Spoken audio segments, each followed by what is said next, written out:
When you are wet felting and have laid out the fibre that is forming the structure of your piece, you have the option to embellish this, and you can use a variety of different fibres or things.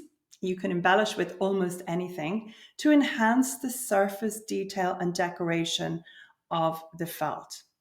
Now, as a new wet felter, it's important to understand that if you use wool fibre, it will felt in very easily as your embellishments. So let's say you lay a piece out and the piece is turquoise blue, and you've laid 2 or 3 layers of wool fibre, and then you decide to create a design using orange knitting wool. Let's say you do a nice spiral on the surface of your felt, or a series of spirals. They will all felt in really easily because the wool will combine with the wool underneath, and it will felt together and form that one piece of fabric. If, however, you decide to lay silk fibre or silk yarn on the surface of your wool, silk by itself does not felt. The outside of the silk thread is very slippery.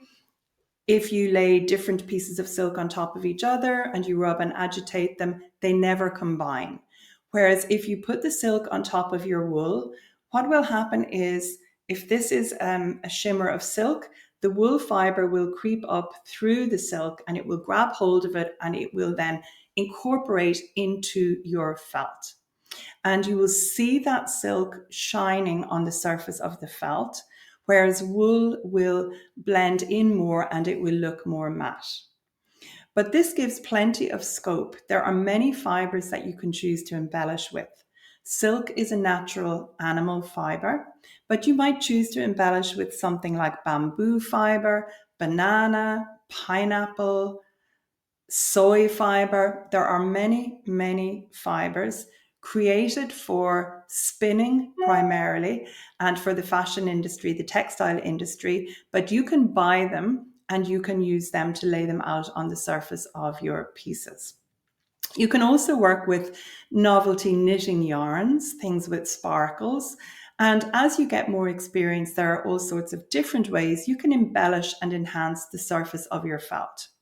But if you are new and you are looking to buy some fibres to experiment with, I recommend just seeing about some of the knitting yarns, some of the fancy knitting yarns, but also most wet felting suppliers will have variety packs of embellishing fibres, maybe sari, silk, yarn, little offcuts of things, maybe some mohair. So just have a look at the regular wet felting suppliers online that you might be buying your wool fibre from or your alpaca from, and see what embellishments they have. It's nice also to have some of them a contrasting colour to your background. And if you want a more subtle look, you could choose embellishing fibres that are the same colour as your background. And so the only difference will be you might see a shimmer of silk or bamboo on the surface of your felt, but it won't stand out as much as the contrasting colour. So have fun and experiment with some of those different embellishing fibres.